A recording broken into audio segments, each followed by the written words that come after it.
చక్కని సీతకి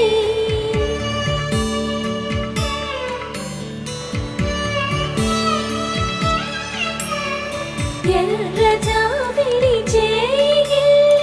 రాముడేడని అడుగుతుంటే చూడలేదని పెదవి చెప్పలేమని కనులు చెప్పే నల్ల పూస